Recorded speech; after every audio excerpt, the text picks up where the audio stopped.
Mais c'est Alix, je suis content de te retrouver pour cette nouvelle émission, je suis content, on va parler encore de marketing, de vente.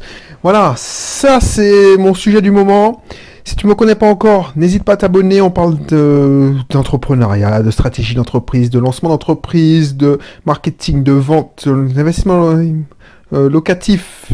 Alors ça fait longtemps que je n'en ai pas parlé, mais j'en ai parlé il y a pratiquement un mois, donc une recherche, parce j'avais fait une bonne séquence qui a duré pratiquement 2 semaines sur l'investissement locatif en immobilier. Voilà.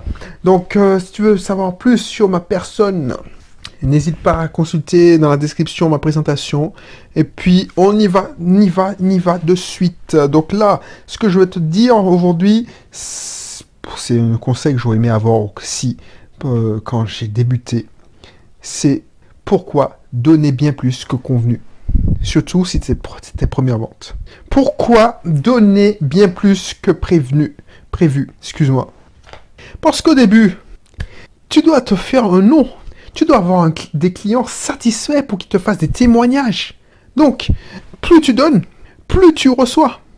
Plus tu donnes sur classe, plus tu es content, les clients seront contents et parfois un bon retour, sauf si tu n'as pas de chance et tu tombes sur un connard infini. C'est ça qu'il faut faire. Ça marche aussi bien que quand tu as un commerce classique, quand tu viens d'ouvrir ta boulangerie, ben voilà, tu ne l'affiches pas, c'est ce qu'il faut. Aujourd'hui, un peu au chocolat acheté, un peu au chocolat offert. Ça, c'est un truc d'appel. Mais de temps en temps, quand tu repères que c'est ton premier client, en tant que premier client, en tant que 10 premiers, permettez-moi de vous offrir ce petit cadeau. Donc, pain au chocolat, un croissant, je rajoute un pain au chocolat dessus, ou l'inverse. Tu penses bien que la personne sera contente. Tu vois, c'est ça qui est puissant. Pourquoi on fidélisait les gens? Maintenant, les restaurateurs ont tout de suite compris ça. Quand tu viens, ou les marchands, c'est super, il faut apprendre des marchands parce que voilà, j'ai pris un cours de vente, de marketing à la Romana. Je t'ai aidé à dire ça dans un épisode précédent. Tu vois, le marchand, quand tu achètes 1 kilo, il rajoute toujours un petit kilo. Alors les bons, il rajoute toujours, par exemple, tu achètes 1 kilo d'orange, il rajoute toujours une orange dessus. Et bien souvent, une technique, c'est quand tu vas avec ton enfant, voilà, ce sera pour la petite. Et là, tu trouves cette personne sympa. Tu dis, ah ouais, purée, je ne suis pas n'importe qui. Et tu vois, Starbucks l'a bien compris. Dans Starbucks, les gens sont formés pour apprendre à reconnaître les habitués. Donc, je ne sais pas comment ils font. Alors, je ne sais pas si c'est encore d'actualité. Mais je ne sais pas comment ils font. Mais au bout d'un moment, ils voient que tu es habitué. Ils te voient tous les jours. Ah, mais ça valait bien un tel. Et tu es fidélisé. Donc le but quand tu démarres, pourquoi tu dois en donner plus, que ce soit en commerce en ligne, achète des goodies. Par exemple, la personne a commandé un produit, tu achètes, tu mets un échantillon. Voilà, tu vas me dire oui, mais je gagne pas. Tu m'as dit la dernière fois qu'il fallait faire du bootstrapping et non, mais quand tu dépenses, c'est pour augmenter tes profits. Et comment augmenter tes profits? Si tu as le bon bouche à oreille, si tu as des témoignages, si tu as... Voilà. Comment augmenter tes profits? C'est si ton client est content et qu'il rachète. Donc c'est une bonne technique, ça. C'est une bonne technique. Et ça marche aussi pour les consultants. Par exemple, là, bien souvent, quand je vends une séance une prestation de consulting, de coaching, c'est marqué, oui, c'est 1h30. Bien souvent, on discute 2 heures, 2h30. Parce que la discussion, on travaille. Alors je ne m'arrête pas à dire, oh, c'est 1h30, c'est fini, on va arrêter là. Non, on n'a pas fini. Je ne veux pas lui dire, oh non, mais tu sais quoi, commande-moi, mets de l'argent dans le parc-mètre là, pour que je puisse continuer à parler. Non. Si le truc est intéressant, si je vois que, voilà, il y a quelqu'un qui a envie, qui a du répondant en face de moi, je lui offre plein. Je demande que ça. Et toi, c'est la même chose.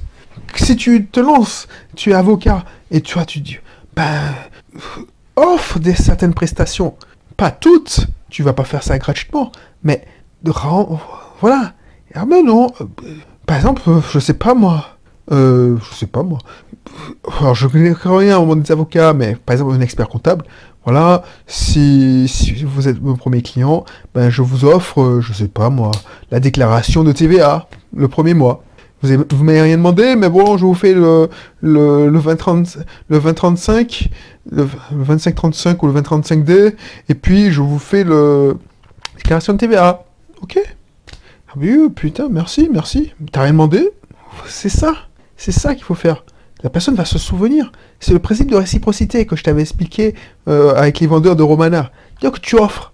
Donc les gens disent, ah ouais, et c'est quelqu'un de bien, quelqu'un... Et c'est ça, justement. Tu n'as pas l'autorité, sauf si tu es le professeur un tel. Mais tu n'as pas l'autorité. Tu dois démarrer par quelque chose. Donc, pour être sympa, pour augmenter le profit, pour fidéliser, c'est ta seule chance. Avoir un service de qualité, un service client de malade. Le service du client de malade, c'est, voilà, boum, des petites attentions. C'est pour ça. C'est pour ça qu'il y a des libraires qui s'en sortent très bien par rapport à ceux qui ont coulé à cause d'Amazon. Parce qu'ils ont su fidéliser, parce qu'ils ont fait des petites attentions. Pour ça qu'il y a des salons de thé qui fonctionnent très bien, alors que les Starbucks un Starbucks est installé en face d'eux. Parce que c'est des habitués.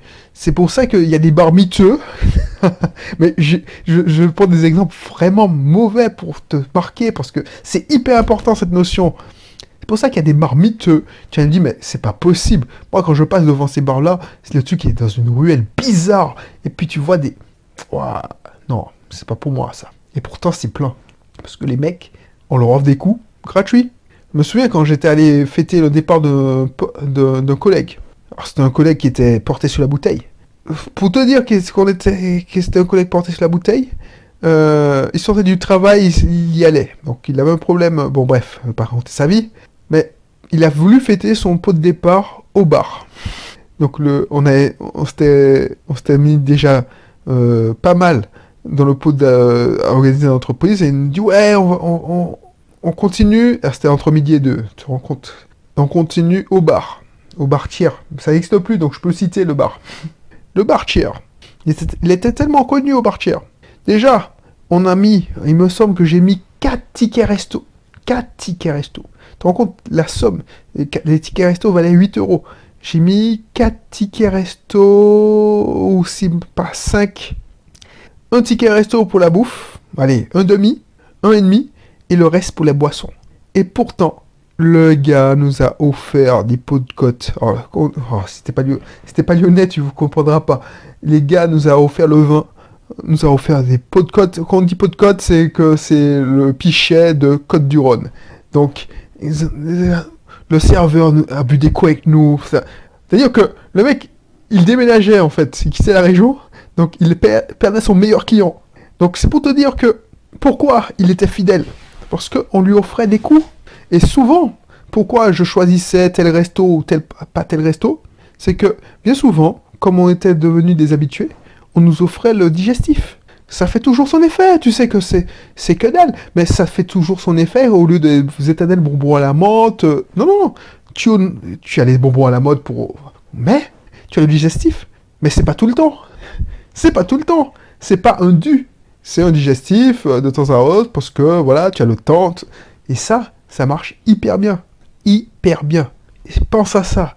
Que tu sois commerçant, que tu sois... Ouais, tu es fleuriste, bah, tu offres une fleur pour madame. Si c'est un habitué. Si c'est ton premier client. C'est pas la peine d'aller... Enfin, tu vois, c'est ça qui m'énerve. Enfin, c'est qui m'énerve. On l'a tous fait. Quand tu lances un business, tu as toujours les idées qui fusent. Parce que tu dis, oui, j'ai vu que on faisait des cartes de fidélité, ça. Je veux faire ça, je vais mettre une page Facebook. Tu prends le truc par la technique.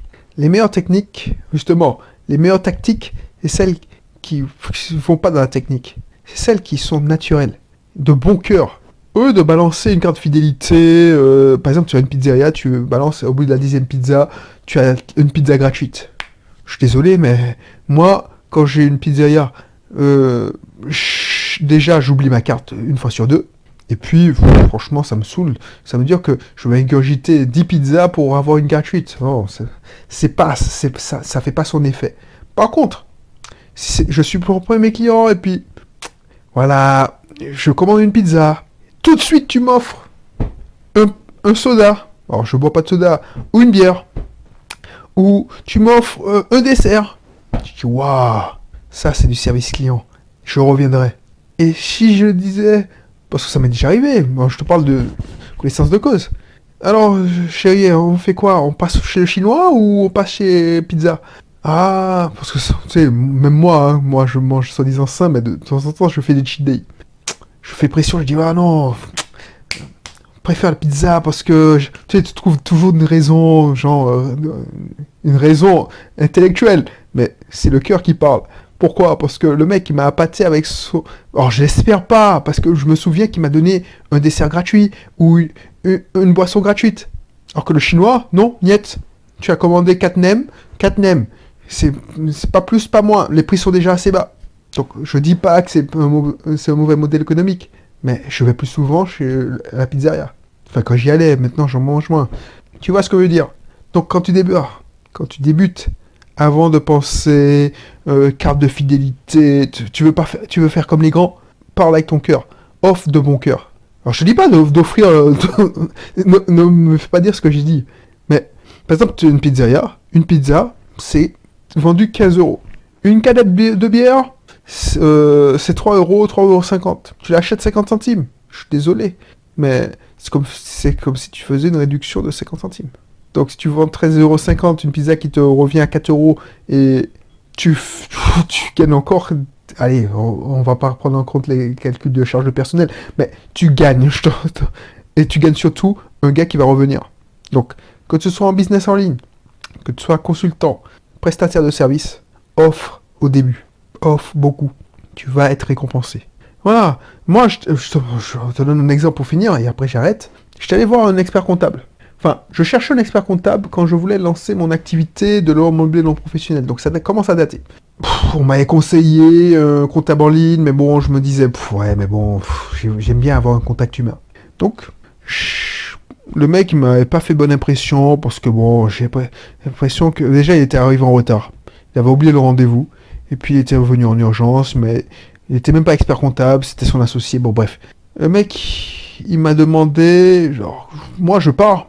La tradition, enfin du moins je pense, c'est que la première consultation, c'est une consultation offerte. Parce que on ne sait pas si on va travailler ensemble. Donc je l'envoie, je lui dis bon, ok, on va pas travailler ensemble. Non seulement il me rappelle pour me dire oui, mais à ce moment-là, tu me payes ma consultation, c'est 80 euros. Et puis voilà quoi, viens me payer ta consultation. Non. Quel doigt? Déjà? Pourquoi je t'ai pas pris? Avant, quand j'ai été gentil, je voulais pas le froisser, lui dire pourquoi je l'ai pas pris. Mais là, je lui dis mes quatre façons de penser. Et je lui fais une mauvaise pub. Alors, je veux pas donner son nom parce que je veux pas être attaqué en diffamation, tout ça. Mais t'inquiète pas, quand on est en cercle privé, je me fais un plaisir, surtout mes amis lyonnais, n'allez pas chez ce mec-là. Donc s'il était dit, ok, on en reste là, j'aurais même oublié son existence. Donc à trop vouloir gagner, à trop vouloir faire le radin, tu vas perdre. Et c'est un radin qui te dit ça. C'est paradoxal, mais c'est un radin qui te dit ça. Donc n'hésite pas, je te laisserai dans la description la formation tester son idée d'activité en moins de 2 jours. Et puis, si tu veux tu es en plein lancement d'activité ou tu veux redynamiser ton activité parce que tu es en perte de vitesse, en perte de chiffre d'affaires, n'hésite pas à regarder aussi la présentation de mon usine à contenu. Si tu en as marre de te ruiner en publicité Facebook parce que le prix de revient de prospect, parce que la concurrence est arrivée dans ta niche, donc du coup, tu payes le clic beaucoup plus cher. N'hésite pas, j'ai une technique qui t'aide à capter des visiteurs, des profiteurs qualifiés, des prospects qualifiés de manière naturelle. Donc il y a un investissement de départ, c'est pour éloigner les amateurs, les touristes, mais regarde la garantie, tu verras. Voilà, donc je te laisse sur ce, et puis je te dis à bientôt pour un prochain numéro. Allez, bye bye.